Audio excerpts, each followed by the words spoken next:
Bonjour à toutes et tous, bienvenue ici pour cette table ronde. Les territoires européens s'engagent. Je suis Thomas Cotinet, je dirige l'Ecolab au sein du service recherche et innovation du Commissariat général développement durable pour les ministères transition écologique et énergétique. Et j'ai la chance d'animer cette table ronde pour un des sujets fil conducteur de ce meet-up Green Tech, que sont les investissements, les achats, l'ambition de politique publique des territoires européens, des collectivités territoriales, vers les solutions innovantes portées, proposées par les startups, les PME, qui innovent au service des transitions écologiques et énergétiques. Nous allons démarrer par un petit tour de présentation. Donc je vous propose chacune de vous présenter. Donc Bertrand Artigny, je suis vice-président en charge des finances à la métropole de Lyon. Philippe Mortensen, I'm from the City of Oslo Climate Agency, working with developing the climate policies of Oslo. Bonjour à tous, Élodie Grimoin, je suis la cofondatrice et directrice générale d'Urban Canopy, une start-up qui fait du végétal. Voilà. Oui, bonjour à toutes et à tous. Donc, je suis Pascal Tébibel, vice-président d'Orléans Métropole en charge de l'économie et du numérique et aussi également président de la Technopole. Bonjour à toutes et à tous, Louis Fleuret, je suis directeur adjoint de la mission French Tech au sein du ministère de l'économie. Merci à vous. Alors quelques petits éléments de contexte en introduction. Donc vous le savez, il y a le Green New Deal, cette ambition très forte portée au niveau européen, qui est portée par toute une série de textes. Au niveau national, nous marchons sur deux jambes. D'un côté, l'ensemble des politiques publiques locales et nationales de soutien à la transition écologique, et de l'autre, des dispositifs mis en œuvre qui vont travailler la commande publique et essayer d'orienter au maximum les achats publics vers les enjeux des transitions. Donc en France, il y a en particulier le plan national des achats durables, des achats publics et privés, avec pour les achats publics l'objectif que 100% d'entre eux contiennent une clause environnementale d'ici la fin de l'année 2025. Il y a aussi le fameux décret de Noël qui est devenu un texte pérenne, donc l'achat public innovant, qui permet aux acheteurs publics, collectivités, États, opérateurs, d'aller jusqu'à 100 000 euros pour passer un marché sans mise en concurrence, sans publicité. Donc c'est très intéressant. Et ce que nous constatons, c'est qu'en dépit de ce volontarisme fort des uns et des autres, il n'est pas si simple que cela que de concrétiser rapidement et massivement des achats publics de solutions innovantes. D'où l'importance de témoigner de nos initiatives aux uns et aux autres. Donc trois collectivités vont venir témoigner de leur plan d'investissement, de leurs ambitions en la matière. Et Louis Fleuret viendra expliquer le rôle de la French Tech. Et Élodie témoignera avec la casquette start-up. Et pour ma part, je serai là pour représenter les ministères. Donc sans attendre, je propose que nous démarrions avec votre témoignage, Bertrand, et la présentation de l'action de la métropole de Lyon. À vous. Merci beaucoup en tout cas pour l'invitation. Donc je crois qu'on n'a que 8 minutes, donc je vais être assez rapide. Je ne sais pas si tout le monde connaît la métropole de Lyon parce qu'on a un statut particulier issu de la loi MAPTAM. Donc on a été créé en janvier 2015.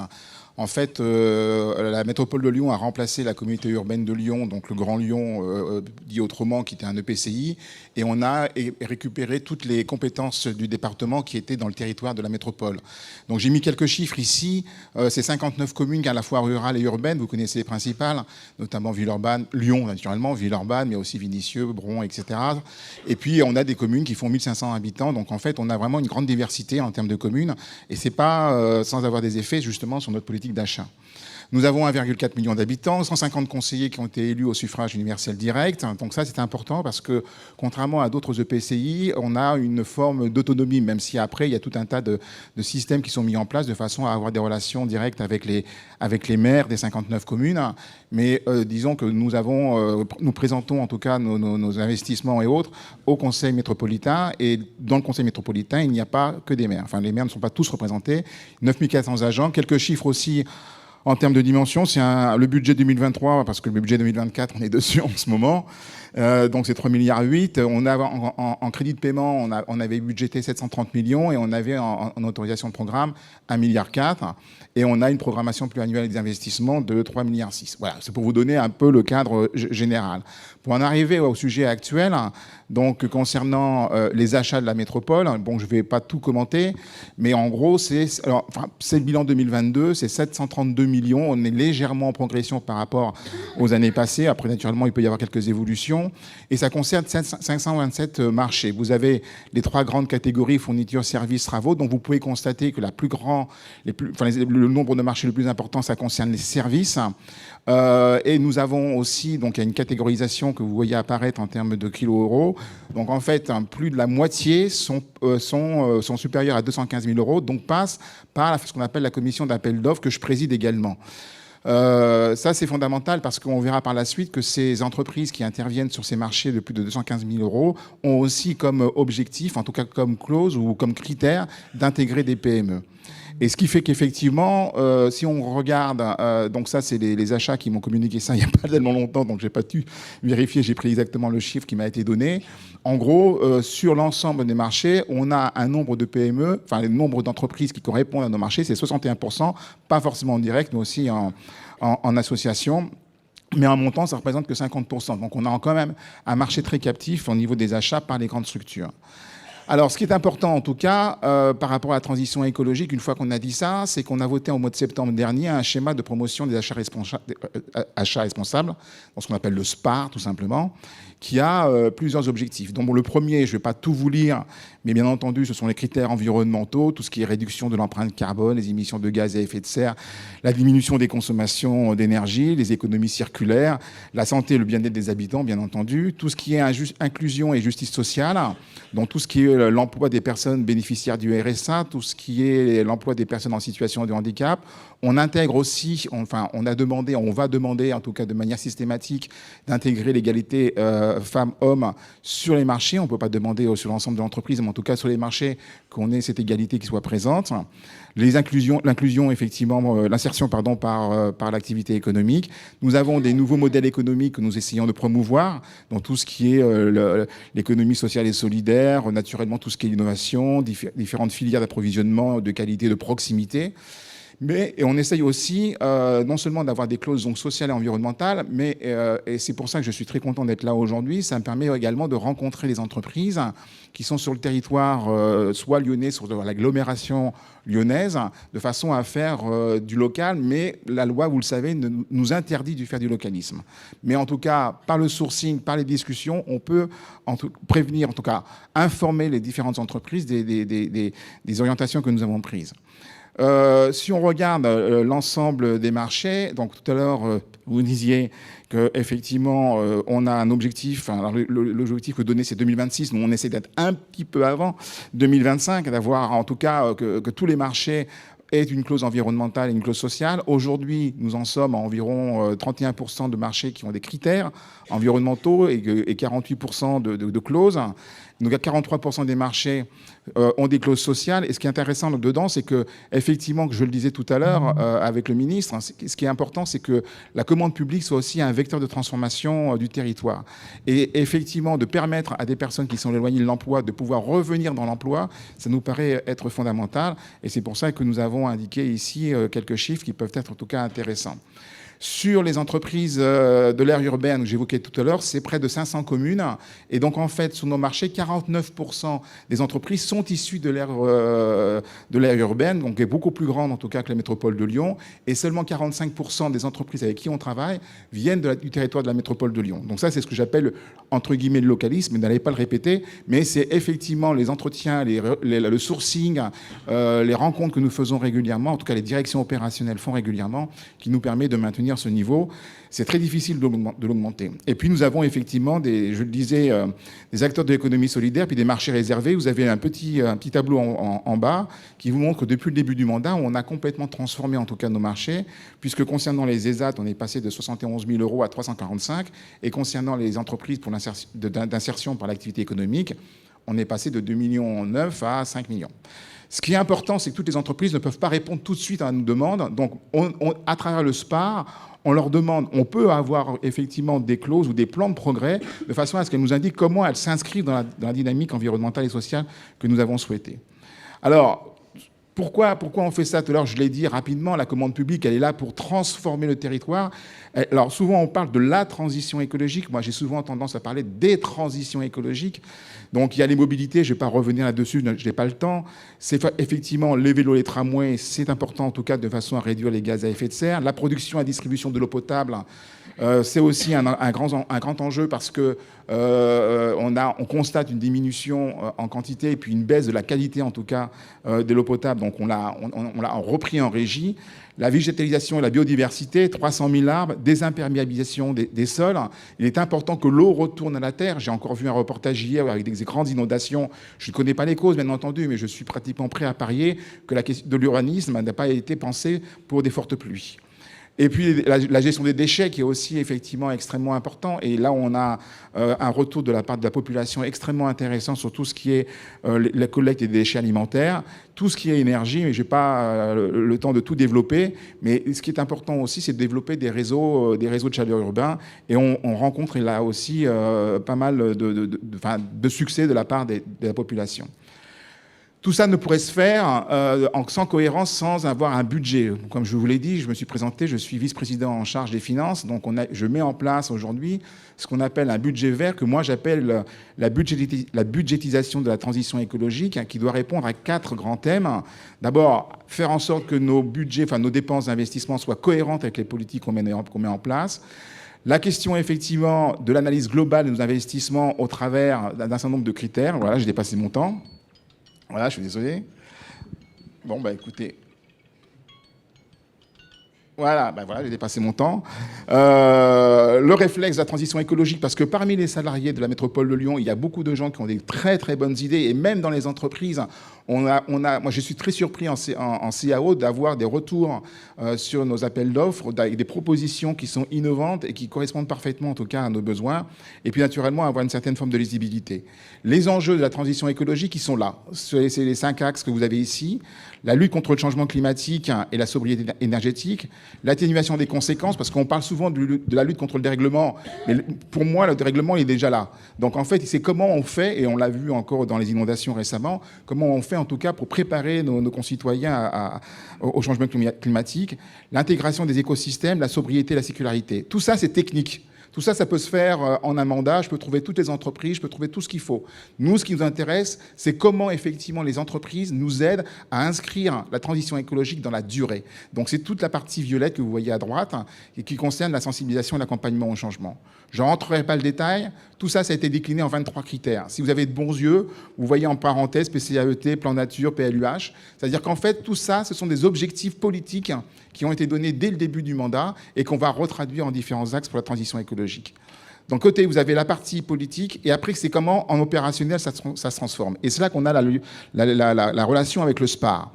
Parce que en fait, vous avez l'ambition politique qui est à gauche, vous avez le volet opérationnel, donc comment, effectivement, je traduis techniquement l'ambition politique des élus. Et ensuite, vous avez une deuxième colonne qui s'appelle indicateurs, c'est-à-dire quels sont les indicateurs que je mets en place de façon à m'assurer que l'équipement que je suis en train de construire, que ce soit une voie cyclable, un bâtiment, ce que vous voudrez, répond bien aux objectifs de politique qui ont été définis par l'exécutif. Et ces indicateurs, on est en train de travailler aujourd'hui pour les intégrer dans les dossiers de consultation des entreprises. Donc c'est pour ça qu'effectivement, pour moi, la transition écologique, c'est à la fois des investissements et des budgets, mais c'est aussi une traduction dans les cahiers des charges. Et naturellement, c'est quelque chose qui se fait en continu, c'est-à-dire que ce n'est pas quelque chose qui se fait à part, ça doit se faire dans le processus budgétaire classique que vous connaissez tous, le budget primitif, d'abord les dossiers d'orientation, le DOB, les orientations budgétaires, ensuite le budget primitif, le compte administratif, donc c'est la partie en grise, et après, naturellement, derrière tout ça, c'est comment je choisis mes investissements, comment je les finance, comment je vérifie. Donc tout à l'heure, j'ai rencontré une dame très intéressante qui m'a donné des solutions. Et effectivement, je suis dans une boucle vertueuse de façon à faire en sorte que la transition écologique au travers de la commande publique, ça ne soit pas arrêté année après année, mais que ce soit effectivement un processus d'amélioration continue. Merci Bertrand Artini. J'ai largement dépassé mon temps. Hein. Ouais, il nous semblait vraiment... Merci. Il nous semblait vraiment intéressant de faire la démonstration que c'était possible, et aussi en partageant la méthode que vous nous avez exposée, qui peut intéresser beaucoup d'autres collectivités territoriales. Alors vous êtes une collectivité particulière par votre taille, et aussi parce que depuis la loi MAPTAM, depuis 2015-2016, vous avez récupéré les compétences du département également.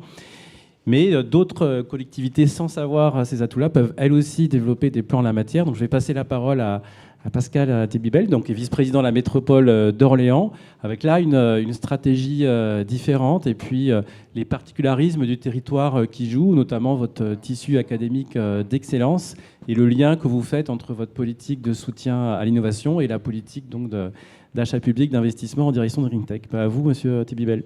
Merci. Alors là, vous avez une vue des bords de Loire d'Orléans. Vous savez, il y a 10 ans, c'était un parking. Hein. Maintenant, les bords de Loire ont été récupérés. C'est une agréable promenade pour nos concitoyens, et aussi fait partie de la Loire à vélo. Donc vraiment un facteur d'attractivité très important en termes de tourisme. Je tenais à le souligner. Alors peut-être juste en préliminaire, évidemment, la transition écologique et énergétique passera par les territoires. Rappelez-vous, à la COP21, en fait, les villes et les métropoles ont fait leur entrée en scène, parce que finalement, c'est là, elles sont source des problèmes, hein, puisqu'elles émettent la plupart des gaz à effet de serre et consomment plus de 60% des ressources, mais elles sont aussi, on va dire, le réceptacle des solutions. Et comme il a été dit, elles sont aussi en première ligne face au dérèglement climatique. On l'a vu malheureusement lors des derniers événements. Et je pense que les thématiques de résilience et d'adaptation vont être les principales thématiques qui concerneront les collectivités dans les années à venir. Et sachant que évidemment l'investissement public passe essentiellement à 70% par les collectivités, c'est encore un levier. Les collectivités sont vraiment le levier de transformation de nos territoires face au dérèglement climatique. Alors peut-être juste rapidement Orléans. Voilà, Orléans, capitale régionale de la région Centre-Val de Loire, à 1 heure de Paris. Un bassin économique relativement diversifié avec des très grands groupes. Dior, hein, tous les parfums Dior sont fabriqués à Orléans, je le dis à Orléans, on est vraiment au cœur de la Cosmetic Valley, mais aussi tout un tissu de PME, TPE extrêmement diversifié, et je dirais que c'est une métropole à taille humaine. Voilà, on est à une métropole de 300 000 habitants. Je le dis ça parce que en une journée, vous pouvez faire le tour finalement tous les acteurs qui comptent, que ce soit les financeurs, les partenaires, les élus, les entreprises. Voilà, on peut vraiment, quand on arrive chez nous finalement, on peut faire vite la différence. Voilà, on est vraiment une terre d'écueil. Je dirais également que ce qui détermine et ce qui nous caractérise, c'est qu'on a un campus qui abrite de très grandes institutions en termes de recherche publique, commençant par le BRGM, le CNRS, l'INRAE et bien sûr l'Université d'Orléans. Et on a réellement ce qui nous distingue, un pôle d'expertise nationale et internationale en termes de l'eau, sol et sous-sol. Vraiment, ces institutions que j'ai nommées possèdent vraiment la base mondiale de connaissances sur le sol et sous-sol. Et nous avons aussi la présence de l'agence de l'eau, hein, l'agence Loire-Bretagne, qui fait qu'on a vraiment une expertise, un pôle de compétitivité qui s'appelle DREAM sur ces facteurs-là. Et aussi dire que ce qui correspond au territoire, on est une terre agricole historique, de toutes les cultures, les grandes cultures, dans la Beauce, légumières ou céréales, cultures diversifiées, spécialisées, maraîchage, horticulture, et la forêt. Parce que je dis ça parce que tous ces champs, toutes ces biomasses sont source aussi d'innovation et de développement. Alors évidemment, la priorité du mandat du président de la métropole Serge Groy a été immédiatement la transition écologique. Elle a fait l'objet de co-construction avec les citoyens, les associations et les entreprises sur 9 thématiques. Comme vous l'avez dit, c'est pas une transition, ce sont des transitions, hein, que ce soit dans l'alimentation, les énergies renouvelables, la biodiversité, la ville durable dans son ensemble, les déchets, l'économie circulaire, l'eau bien sûr, la rénovation énergétique, la mobilité et bien sûr les risques majeurs. Et donc les ambitions, elles sont claires. Vous les voyez, les chiffres sont là. Vraiment de réduire de 28% la consommation d'énergie, multiplier par 2 la production d'énergie renouvelable, diviser par 2 les émissions à gaz à effet de serre, pour finalement être à un horizon 2050, un territoire complètement décarboné et à énergie positive. D'ailleurs, je signale pour la production d'énergie renouvelable, on a lancé un AMI pour solariser finalement nos installations. Une première tranche de 9 MW sur 21 sites. Et on va faire ça sur 180 MW. Donc il y aura énormément d'opportunités à venir d'ici 2030. On est aussi dans l'initiative Climate Data Hub. Ça, c'est important parce que c'est une initiative régionale. C'est une sorte de coopérative de données environnementales qui viennent à la fois du public et du privé. Parce qu'on sait qu'il y a déjà, les données sont là. Elles sont souvent là, mais elles ne sont pas forcément exploitées, analysées, utilisées pour créer de nouveaux services. Donc on est vraiment acteur de ce Climate Data Hub pour notamment sur un sujet bien précis et qui va nous occuper, c'est sur les îlots de chaleur. Donc là, on a besoin de toutes les expertises, qu'elles viennent à la fois du public et du privé, pour être facteur de préconisation dans le futur aménagement urbain. Comment faire des aménagements demain et avoir plutôt des îlots de fraîcheur que des îlots de chaleur. Alors bon, bah ça, là, si j'enfonce des portes ouvertes, les contrats publics, c'est des classiques, vous le voyez, hein, toutes les thématiques que l'on retrouve dans une métropole, à la fois les marchés de travaux, de fourniture de services, et aussi de concessions et de délégations, qui sont évidemment souvent plus dans la mobilité, les déchets et l'eau. Et après, vous voyez, bien sûr, toutes les thématiques, mais ça, c'est relativement commun. Nous allons aussi vraiment nous engager dans la mise en place dès 2024 d'un SPASER, donc le schéma de promotion des achats socialement et écologiquement responsables. Et vous le voyez dans 4 axes, c'est vraiment pour nous aider à avoir une gouvernance et un pilotage au service d'une commande publique durable, pour qu'il y ait chaque fois le volet développement durable dans nos actes d'achat public, qui doit bien sûr accompagner les services, la direction opérationnelle dans la transition écologique, aussi une commande publique tournée vers le monde économique, bien évidemment. Et aussi, on n'oublie pas, et c'est important, j'ai osé le mentionner, finalement, on parle souvent d'écologie, d'environnement, mais j'aime bien les ODD, j'aime bien le redire, les objectifs de développement durable, les 17 objectifs à 2030, finalement, pour moi, c'est une sorte de business plan pour les collectivités, pour les territoires, pour les entreprises, parce qu'elles couvrent, elles sont à la fois le social, l'économique, le technologique. Voilà, c'est vraiment toute la société dans son ensemble. Et là, notamment, bien sûr, il faut aussi ne pas oublier l'insertion sociale et l'ESS, économie sociale et solidaire. Donc, on peut dire que sur ce mandat, il n'y aura jamais eu autant d'investissements publics tournés vers la transition, puisqu'ils seront de 251 millions d'ici 2026, ce qui est relativement considérable, avec 80 millions encore de projets nouveaux à venir, et donc de très très nombreuses opportunités à venir sur notre métropole. Alors c'est vraiment rapide, mais simplement pour vous dire que nous sommes une métropole aujourd'hui tournée vers la transition, une terre d'accueil aussi pour les démonstrations, pour en tant que démonstrateur, puisque nous avons cette technopole qui abrite justement deux accélérateurs, un accélérateur généraliste et un accélérateur tourné vers la green tech, et nous avons construit un campus, le Xavier Belin, pour accueillir les entreprises dans la green tech. Donc bien sûr, vous êtes les bienvenus à Orléans pour, si vous venez vous installer et bénéficier de cet écosystème très favorable que nous avons dans il fallait citer que deux spécialités. J'ai parlé de la métrologie environnementale, au sol, sous-sol, et bien sûr l'intelligence artificielle, parce que nous avent le Lab IA Loire-Vallée qui permet de rendre accessible l'intelligence artificielle à la fois aux entreprises, aux associations, à tout porteur de projet. Et ça, c'est relativement une source très prolifique pour de nombreux projets, dont notamment la conception de jumeaux numériques environnementaux. Et ça, je crois que c'est la clé, justement, pour tous les sujets justement d'adaptation et de résilience. L'eau, notamment, nous sommes une terre, je le rappelle, région centre, 4 centrales nucléaires, il faut bien les refroidir.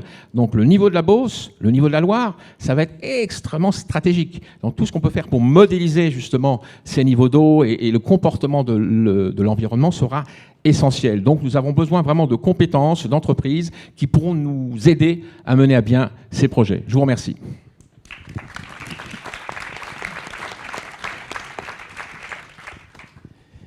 Merci. Donc nous avons organisé cette table ronde en relation avec la Commission européenne. Et d'ailleurs, j'annonce qu'à 13h, il y a une séquence de pitch dédiés justement au sujet où d'autres acteurs, d'autres collectivités vont pouvoir présenter leurs besoins dans une dimension européenne. Et on fait la même chose demain avec les collectivités françaises. Et alors que vous n'êtes pas d'un pays membre, voilà, donc une ville qui revient régulièrement comme étant exemplaire en la matière, c'est Oslo. Donc franchement, grand merci à Philippe Mortensen, qui est expert de haut niveau à l'Agence du climat de la ville d'Oslo, d'avoir fait le déplacement et de venir nous exposer ce que vous faites en la matière qui est très inspirant.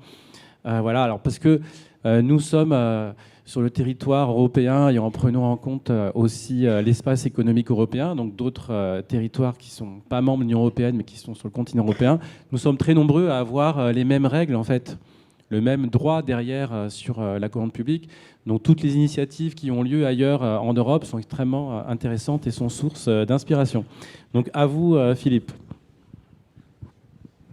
Merci beaucoup et merci pour m'avoir ici. I'm happy to be here and proud to be invited. I should also say we're really privileged to be able to work together with the EU Commission on this important topic of developing public procurement as a sort of strategic tool to drive innovation. And we work together with a lot of different European cities in that network. So that's been a pleasure and really also inspiring for us. So I should start off with talking a bit about Oslo and the climate goals we have. So since 2015, there was a newly elected city government decided that the city of Oslo should have as a target to become the first zero-emission city capital by 2030. So even though there's a comprehensive set of goals, and we work a lot also with circular economy, how we do more broadly sustainable procurement in all its different sort of facets, I think the key goal for the government of the city of Oslo has been to sort of work systematically towards going zero emission. And I think, you know, okay.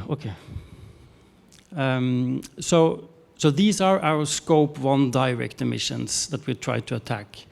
And in the field of mobility, we have more than 80% now of new car sales zero emission. We also will have a fully electrified public transport system with the buses and ferries all electric by this year. So we're doing a lot of efforts on mobility as sort of the dominant emission source. Also, we are working towards having a carbon capture and storage facility on the waste incineration. So these emissions should also be abated. But I will talk more about how we have addressed construction machinery. As you can see, it's an important segment, and certainly at the same time seem to be sort of hard to abate as the solutions were not sort of market ready, at least not in 2015. So I will talk a bit more now about the case we have done with public procurement to address and push the transition for zero-emission construction. So it started out in 2016 when the new city government wanted to engage with the industry on going fossil-free at that time, to switch from fossil diesel to biofuels, sustainable biofuels. And actually that proved to be easy, feasible. So the city decided in 2017 to have this as a minimum requirement, that all work commissioned by the city should be fossil-free. But then it was interesting also, you know, engaging with the industry. They came back to the city and wanted to talk about going electric and going fully zero emission. So that was partly due to a request from the industry that they wanted to work together with the city to solve this problem. At that time, of course, there were no technologies. So we explored ways to engage internationally, recognizing that this is a sort of global value chain that we are engaging with. So we established the C40 Networks Clean Construction Forum That's the Forte network is a network of 100 of the biggest cities in the world. And this now has become an important arena for us to engage with others. So together with the EU Big Buyers Group, fruitful setting for us, a platform to engage with the industry as a whole and address the risk that these solutions that we need in the city won't be available at scale. So I'll talk a bit more now about the way we have used procurement as the sort of both a carrot and a stick, but a forceful instrument to push this early stage transition. And at the heart of this is the standard requirements that the city government with the mayor himself adopted in 2019. So we did a first pilot project just to demonstrate that it was possible to go fully electric at the construction site in 2019. And at the same time, the city decided at the highest level that all the projects that we do should follow the same recipe with avoiding the companies that can provide zero-emission technology in the city construction projects. So this has been sort of the core, and it's certainly, it's important because the city has maybe 20% or more of the market volume for construction work in the city of Oslo. So we do a lot of building of schools, nursery homes, also a lot of infrastructure for water and sewage, and also a metro line. So it's partly because we have this large market share in the construction market that this can be done and become a forceful sort of driver for transition. So this was introduced in the autumn 2019, also in close dialogue with the industry. So the framework that we proposed were sort of discussed with the industry before it was adopted.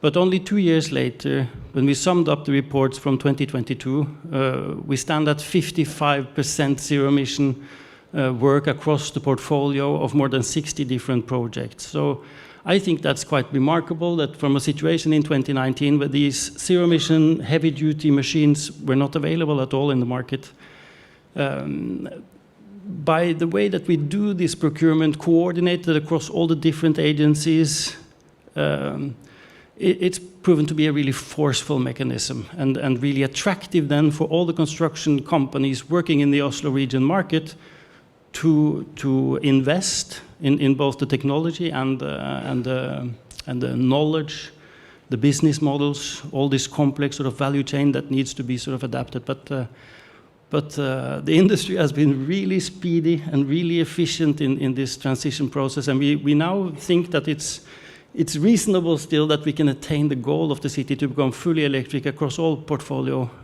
by 2025, which seemed that's a bold target in 2019.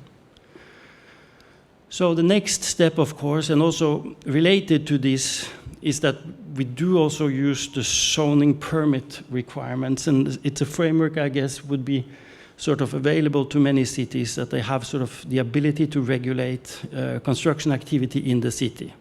It's a bit of a delicate situation in Oslo because we have stretched the sort of legal understanding of the Planning and Building Act in Norway. So there's a sort of delicate discussion between the city and the national government about the legality of the requirements that we do. But we have had in Oslo a zoning permit requirement for fossil-free fuels on new zoning permits. So this is an important part of the whole framework, and also the city government, the outgoing government, I should say. There was an election this autumn and a new city government is in place today, but the outgoing government decided a proposal to have zero emission requirements within the zoning regulation framework, 50% zero emission from 2025 and 100% zero emission by 2030, which means that all construction work, whether it's public construction or private,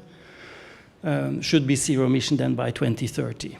So a big if there, if the government allows for us to have these requirements as a city, but certainly an important part of the whole framework that we have And also, I don't think that that the speed and the sort of force of the transition in the public projects would be as strong if we didn't, at the same time as we do it, also demonstrate that we mean business with going forward with the sort of authority of the city, with the planning regulation. Okay, that's I stop there. Thank you.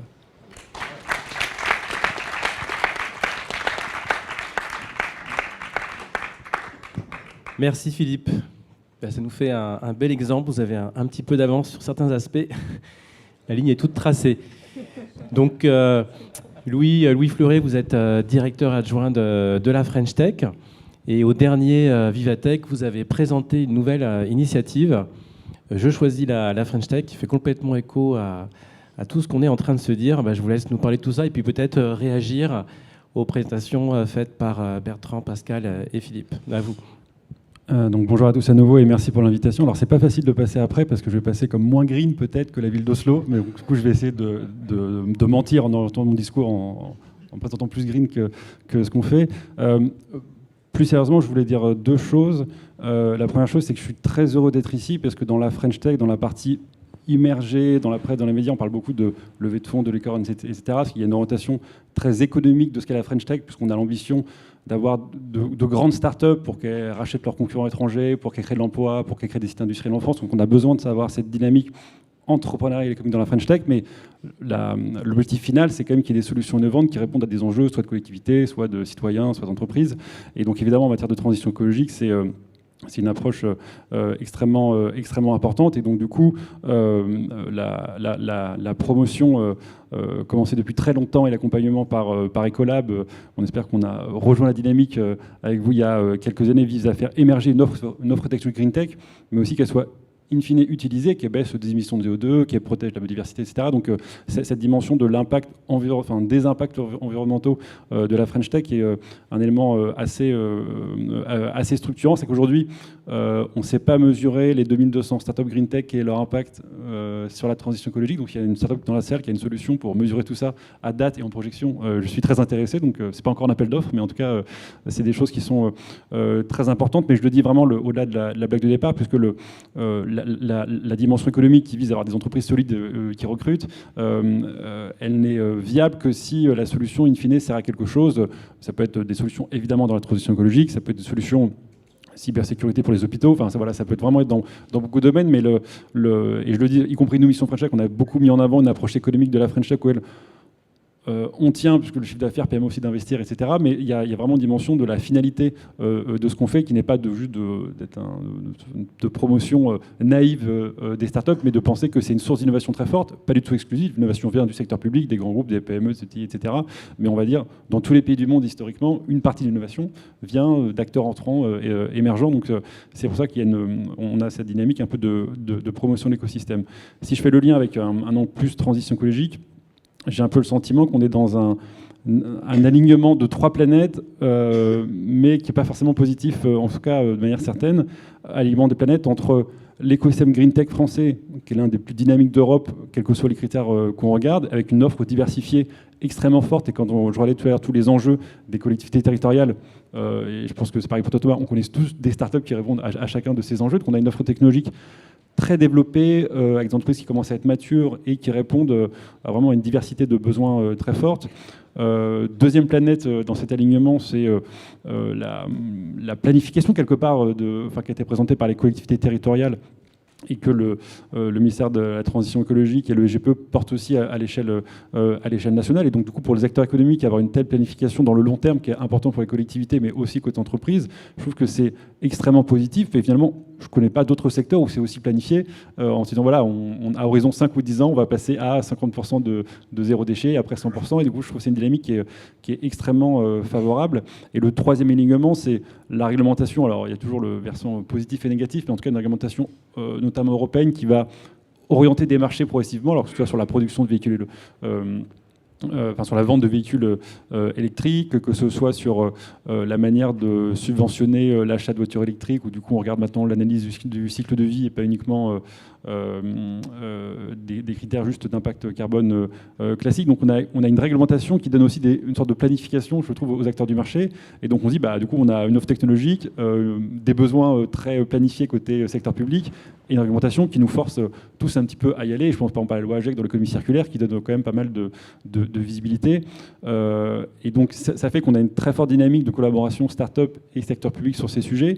Mais finalement, en termes de volume de chiffre d'affaires, elle est encore émergente, mais parce qu'on est peut-être encore au début de l'histoire. Mais il y a aussi le risque que cet alignement, en fait, d'autres acteurs français qui ont une offre verte la connaissent aussi, et des acteurs aussi non européens. Et donc finalement, c'est pas parce qu'on a une offre française, un secteur public qui planifie de manière très forte, et les collectivités, je trouve que c'est un travail extrêmement intéressant. Et du coup, en plus, en tant que Tourangeau, du coup, j'ai presque envie de rejoindre Orléans par rapport au message d'attractivité que vous avez porté. Mais du coup, des acteurs, soit qui ont une approche un peu moins green dans la réalité, ou des acteurs non européens connaissent aussi le fait qu'en Europe, il y a cette planification, cette réglementation, etc. Et donc, du coup, de fait, les collectivités territoriales et l'État et les groupes vont acheter de plus en plus vert, mais on peut être un petit peu vert ou très très vert en fonction des solutions, et puis on peut être un peu plus français et européen ou pas dans les solutions qu'on va acheter. Et donc, évidemment, la French Tech, qui a plutôt une ambition d'attractivité, d'internationalisation, on n'est pas du tout dans un message de achetons français parce que c'est français, achetons uniquement français, mais c'est plutôt de se dire que dans les milliards d'euros de dépenses qui vont être mis dans la transition écologique, est-ce que les acteurs français peuvent ne pas être 5% dedans, mais peut-être un petit peu plus, et que dans ce un petit peu plus, il y a une partie de start-up, puisque ça participe, à les soutenir, mais c'est aussi en trouvant des innovations peut-être plus récentes mais plus fortes qu'on aura aussi plus d'impact environnemental. Donc à la fois on est extrêmement confiant dans cet alignement des planètes, mais on ne sait pas forcément qui va vendre au final. On a l'habitude sur qui va acheter, sur les perspectives offertes entre guillemets par la réglementation, mais ça ne donne pas de marché sécurisé forcément, qui soit public-privé pour les startups. Et donc d'où l'idée de l'initiative que tu mentionnais, qu'on a lancée en juin dernier, Je choisis la French Tech, qui en fait on s'est beaucoup inspiré de Ecolab. On est un peu on vient prendre les bonnes idées que vous portez depuis très longtemps, pour se dire comment on peut créer plus de rencontres entre offre et demande, parce qu'il y a plein de plateformes qui existent. Tout le monde connaît à la fois des startups et des acteurs, mais si on veut avoir un impact économique et écologique très fort, il faut qu'on fasse x100 par rapport à aujourd'hui. Et donc du coup, l'idée c'est qu'on puisse à la fois soutenir des actions existantes, Comité Green Tech, qui est un peu une référence, je trouve, en la matière, et depuis pas mal d'années, mais aussi de le faire avec d'autres ministères.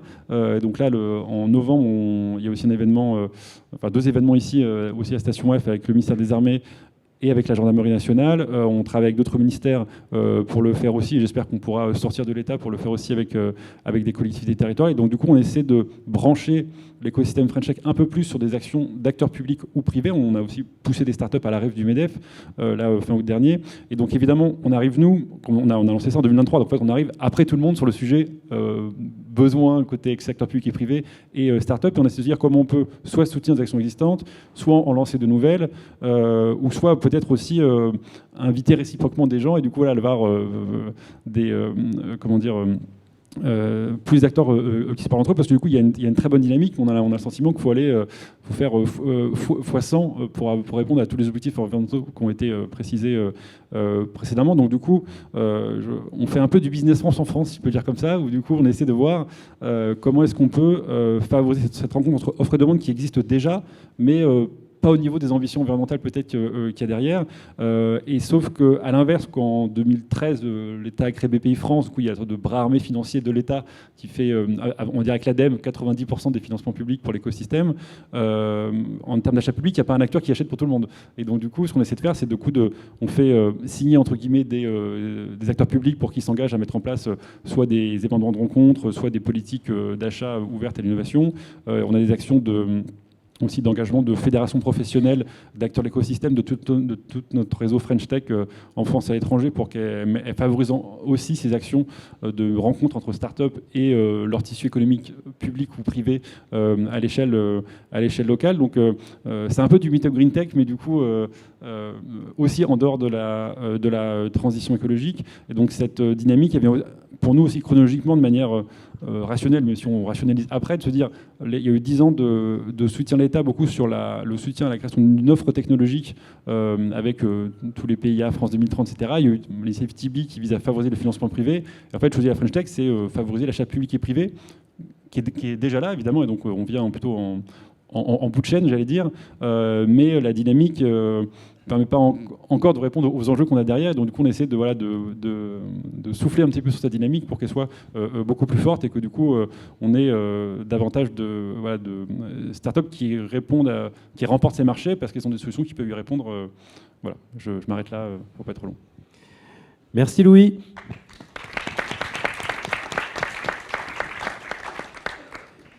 Donc Élodie Grimoin, donc vous dirigez Urban Canopy, une entreprise innovante, un des fers de lance de la végétalisation et de la lutte contre les îlots de chaleur. Vous avez des ambitions en matière d'accès à la commande publique. Ça serait intéressant que vous nous présentiez tout ça et en réagissant à toutes ces bonnes intentions, mais aussi à ces actions déjà mises en place. À vous Élodie. Merci.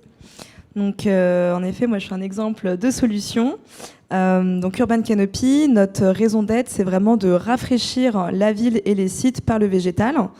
Pourquoi le végétal ? Eh bien, aujourd'hui, c'est prouvé, c'est la meilleure climatisation naturelle qui existe au monde. Mais malheureusement, dans les espaces minéralisés, bétonnés, urbanisés, donc, on ne peut pas forcément mettre de la pleine terre, on ne peut pas forcément planter des arbres partout. Et donc aujourd'hui, eh bien, il faut adapter nos villes à ça. Et donc nous, ce qu'on propose en fait, ce sont des solutions pour végétaliser massivement et rapidement les villes. En fait, c'est vraiment de faire partie intégrante de l'ADN de la cité avec des solutions au sol, façade, toiture. Donc nous, on est issus en fait des labos de l'école des ponts et chaussées qui travaillent sur les structures légères et modulaires. Moi, je suis ingénieur agro de formation. Et la première solution qu'on a proposée, c'est Corolle, en fait, de type mobilier urbain végétalisé. L'idée vraiment, c'était d'industrialiser vraiment le process, parce que si on veut aussi répondre au plus grand nombre, il faut vraiment figer aussi les calculs, industrialiser tout ça, et derrière proposer donc une gamme. Mais nous, bien sûr, notre but, c'est à terme de proposer une sorte de catalogue avec plein de formes différentes. Et in fine, voilà, vous voulez du sur-mesure, pas de souci. Donc, qu'est-ce que Corolle ? En fait, c'est composé de 3 parties. Il y a un pot, des maillages et des plantes grimpantes. Donc, en fait, c'est des structures qui sont autonomes et donc qui fonctionnent toutes seules avec de la terre, bien sûr, des plantes grimpantes et un système d'irrigation piloté à distance. Alors, le but, tout simplement, c'est de créer des îlots de fraîcheur et donc de pouvoir végétaliser avec un minimum d'emprise au sol, un maximum de couverture. Donc là, ça fait 50 mètres carrés, là, sur les docks de Pantin, par exemple. Et puis, avec des pots qui sont déplaçables et autostables. Donc, ce qui permet de pouvoir facilement les déplacer si on a des événements sportifs, musique, etc., pour une collectivité. De pouvoir redynamiser certains quartiers, de pouvoir aussi végétaliser les cours d'école, qui malheureusement sont très, très bétonnés. On a travaillé aussi, donc, que ce soit pour l'espace public, mais aussi pour des espaces privés, comme ici, par exemple, sur Lieber, où c'est un siège social, pour les salariés aussi. On a travaillé aussi sur des petites solutions, mini-Corolle. L'idée aussi, pareil, c'est de mettre des assises pour profiter des îlots de fraîcheur. Et là, on voit la pousse des plantes. Alors ça, c'est un projet intéressant, c'est l'abbaye de Montmajour, où là, on touche aussi le monde de la culture. C'est un projet avec l'incubateur du patrimoine. Et donc, on peut se dire, pourquoi de la terre ici ? Pourquoi ne pas avoir mis d'arbres ? Eh bien, tout simplement parce que c'est une abbaye et que les racines auraient fragilisé le mur de l'abbaye, donc impossible de planter. Donc ici, c'est pour marquer une étape dans le parcours de visite. Et ce qui est intéressant aussi, c'est tout ce qui est urbanisme tactique, de tester des solutions à certains endroits, de pouvoir aussi les déplacer si on veut tester des cheminements pour les visiteurs. Et sur ce projet-là, on a fait des mesures de confort thermique. On a observé une différence de 10 degrés sous les canopées. Bon voilà, je vais un peu vite, mais ici, ça c'est pour vous montrer voilà, qu'est-ce qu'il y a derrière. Donc il y a tout un volet tech bien sûr, mais c'est la technologie au service de... C'est pas, voilà, la technologie, attention, c'est un moyen, faut pas le montrer comme une fin.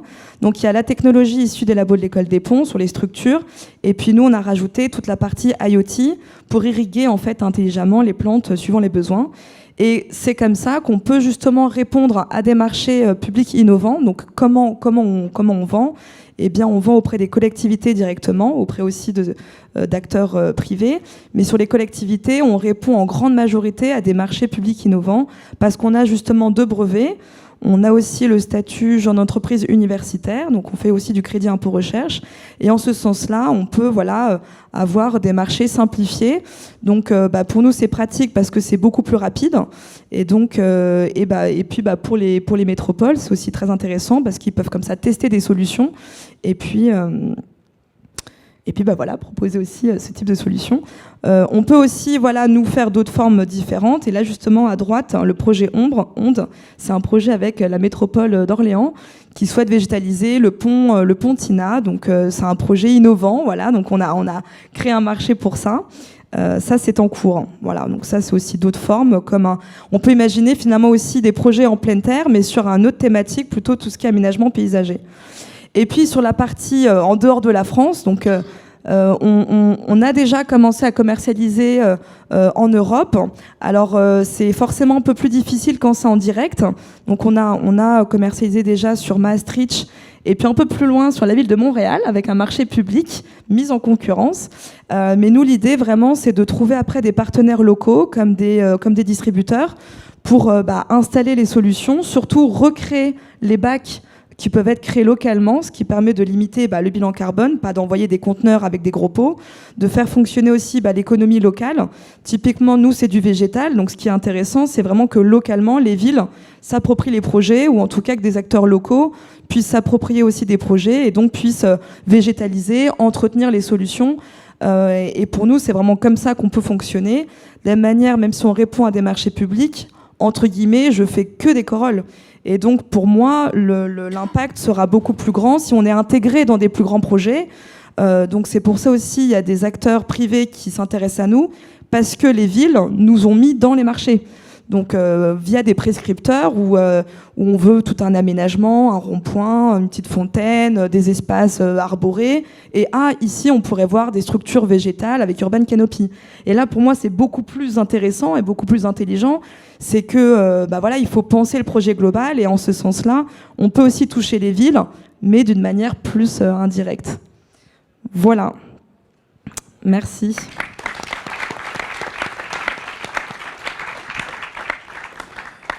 Merci Elodie. Alors quelques mots sur l'action des ministères des transitions énergétiques, écologiques et territoires.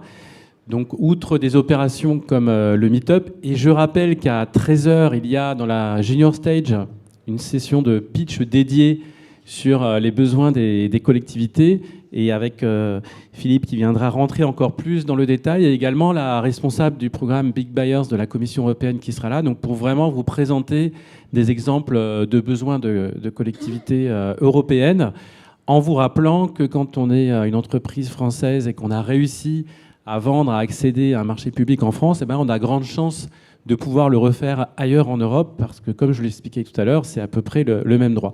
Donc nous, outre ce type d'opération, nous avons mis en place un annuaire dédié qui fait l'inventaire des solutions innovantes françaises qui ont déjà des références chez les acteurs publics, références qu'on met en avant, ce qui permet aux acheteurs publics de constater que des startups et les PME ont déjà vendu auprès d'autres acheteurs publics, et ça permet aux startups, aux PME qui hésitent à le faire, de se rendre compte qu'un grand nombre d'entre elles ont déjà franchi le pas.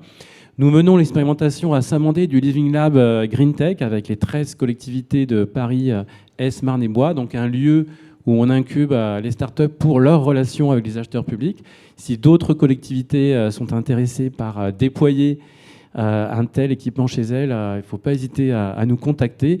On en parle en ce moment avec une des collectivités qui est présente ici. Mais voilà, c'est des solutions complètement open source. Donc si ça vous intéresse de reproduire cela, on est à votre disposition. Et nous organisons les rencontres des décideurs Green Tech, où nous choisissons un marché, un territoire, et on va essayer pendant une journée d'accélérer les collaborations d'affaires entre d'un côté les collectivités territoriales et les acheteurs et de l'autre côté leurs startups. Nous l'avons fait à Lille sur le marché du bâtiment durable, à Strasbourg sur celui de la logistique urbaine, à Courchevel sur les marchés et la transformation écologique de la montagne, et dernièrement à Marseille en juillet sur les marchés de la sobriété. Ça marche plutôt pas mal. Donc là aussi, si parmi vous il y a des collectivités intéressées par être partenaires de ce type d'opération, n'hésitez pas à venir nous en parler. Alors on a juste un petit peu de temps pour une éventuelle question ou deux. Donc je ne sais pas s'il y a quelqu'un dans la salle qui a un micro. Est-ce que c'est organisé? Donc madame devant, merci Bruno, une question. N'hésitez pas à vous présenter. Ça marche pas, je peux...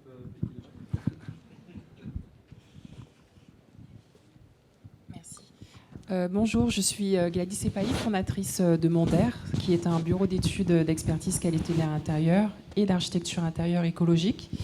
J'ai une question parce que du coup, c'est vrai que pour répondre au marché public, on répond aux critères, mais le fait d'être une nouvelle entreprise, est-ce qu'il y a aussi la possibilité en tant que nouvelle entreprise d'accéder à des marchés? Voilà. Est-ce que bien souvent les appels d'offres, il faut avoir au moins 3 ans d'activité, des bilans, etc.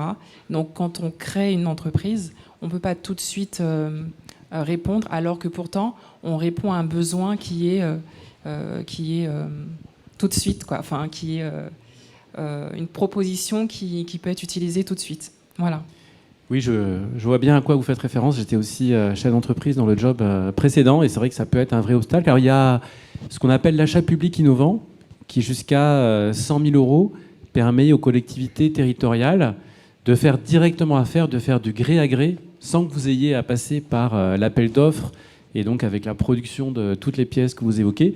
Mais peut-être, est-ce que parmi vous, quelqu'un veut témoigner, soit Élodie, parce que tu en aurais eu profité, ou est-ce que Pascal, Bertrand, vous voulez illustrer? Ouais, tu veux? Oui, la remarque de madame est tout à fait pertinente. Il faut savoir que nous, on gère de l'argent public. Donc on est contrôlé à la fois par les conseillers métropolitains, mais aussi par la préfecture, on passe notre temps à être contrôlé. Donc en fait, à chaque fois qu'on prend une décision, n'importe laquelle, il faut prouver que l'argent que l'on va dépenser, il va être utile aux habitants qui nous ont élus. Donc forcément, on va demander des références. C'est-à-dire qu'effectivement, sur des projets un peu innovants, enfin voire fortement innovants, notamment en matière de transition écologique, moi je vous ai dressé tout à l'heure 23 critères, donc à chaque fois c'est très précis. Il faut qu'on soit sûr que quand on met 1 euro, ce soit vraiment 1 euro utile. Donc c'est pour ça qu'on demande des références. Et je comprends tout à fait votre remarque, parce que en tant que président de la CPAO, enfin la CAO, on appelle ça CPAO à la métropole de Lyon, moi ça fait partie des choses que je regarde tout de suite, c'est quelles sont les références demandées par les directions opérationnelles. Et on ne peut pas confier des marchés à plus de 200 000 euros, parce qu'en l'occurrence, moi je suis à la CAO, donc c'est plus de 215 000 euros, à des entreprises qui n'ont pas d'expérience, en tout cas qui n'ont pas des capacités à montrer qu'elles savent faire. Donc moi, ce que je peux vous encourager à faire, et c'est ce qu'on fait aujourd'hui avec le nouveau SPAR et dans les différentes clauses qu'on met en place, c'est de faire en sorte effectivement qu'il y ait des groupements d'entreprises qui se mettent en œuvre et qui répondent en tout cas au marché qu'on soumet. Et ça permet, un peu comme madame, parce que je trouve que son expérience est très intéressante, elle m'a rappelé 2-3 projets dans la métropole de Lyon, notamment à Villeurbanne sur une station de métro. Enfin, on a eu les mêmes difficultés, on ne pouvait pas mettre d'arbres. Hein. Mais et puis aussi en face de la mairie de Lyon. Donc en fait, on a une demande et on a souvent des groupements d'entreprises qui interviennent avec différentes compétences.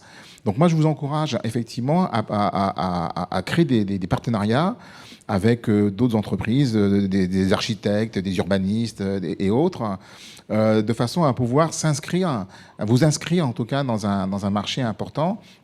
Parce que vous allez acquérir non seulement une expérience importante, c'est-à-dire que vous allez pouvoir former aussi des collaborateurs et des collaboratrices, vous allez pouvoir accumuler aussi une expérience, c'est-à-dire que être confronté aussi à des collectivités locales qui sont de taille importante.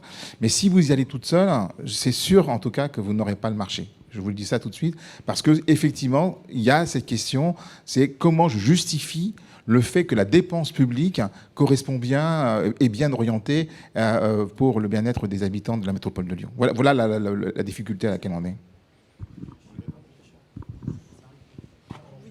Oui, enfin, c'est vrai que ça, c'est en effet beaucoup plus simple. Après, nous, c'était aussi des montants plus petits, mais surtout, en effet, pour avoir le premier marché public, il fallait déjà qu'on ait installé des structures ailleurs. Et donc, il fallait en effet qu'on ait la preuve qu'en effet, on avait déjà des solutions qui existaient. Donc, en effet, le premier, en fait, c'est le plus dur à avoir. Faut d'abord avoir un projet, et grâce à ça, derrière, c'est l'effet de domino, quoi, très clairement. Effectivement, on peut avoir des références sur un an, par exemple, sur la première année. Mais en général, pour les marchés, il faut attendre 3 ans d'activité. Donc c'était un petit peu ma question. Et comme Alors moi j'ai déjà fait des marchés où j'avais pas les 3 années. On n'est pas obligé de remplir les 3 années. Mais en effet, il y a les 3 cases. Donc il y a les 3 bilans, mais on n'est pas obligé d'avoir les 3 années. Mais en effet, c'est de montrer aussi par rapport à la quantité que vous proposez. Il y a aussi le chiffre d'affaires qui est demandé sur l'année. Parce que si vous répondez à un marché où votre montant, imaginons, il est à 90 000 €, mais que l'année précédente, vous avez vendu que pour 50 000 €, là, on n'a pas beaucoup confiance parce qu'on peut se dire, vous répondez à quelque chose beaucoup plus gros que ce que vous avez déjà fait, c'est un petit peu gourmand. Et donc, c'est pas rassurant pour une collectivité. Elle va se dire, est-ce que vraiment je peux lui faire confiance? Est-ce que vraiment elle va réussir? Et c'est ça le risque. C'est pour ça qu'il ne faut pas voir trop gros au début, petit par petit, et puis monter au fur et à mesure. Moi, au début, je répondais à des projets, j'avais une corolle. Maintenant, j'ai pu faire un marché avec 50 ans en Yvelines, avec 16 corolles. Moi, je vais aller de plus en plus haut parce que j'ai commencé petit. C'est ça le. Ouais. Il y a quelque chose qui est souvent oublié par les responsables de start-up ou de PME, c'est la sous-traitance. Il y a un côté, un terme un peu péjoratif, mais la sous-traitance dans les marchés publics, c'est assez intéressant. C'est protégé par une loi de 1975. Donc même si vous êtes sous-traitant, on vérifie que vous allez être vraiment payé, et ça peut vous permettre d'être embarqué par l'entreprise qui, elle, va être titulaire du groupement sans forcément avoir beaucoup de références. Et il y a également la co-traitance. Donc la co-traitance, c'est vous répondez avec une autre entreprise qui, elle, est beaucoup plus robuste, qui a beaucoup plus de références et qui prend le risque de vous embarquer comme co-traitant au même niveau. Voilà. Et les principales plateformes qui gèrent les achats publics permettent en fait, de se déclarer comme co-traitant, sous-traitant. En plus, il y a toute une série d'outils qui peut vous permettre d'identifier d'autres acteurs qui sont un peu dans la même situation que vous. Alors, on me fait signe qu'il faut arrêter. Je tiens vraiment à remercier l'ensemble des intervenantes et des intervenants.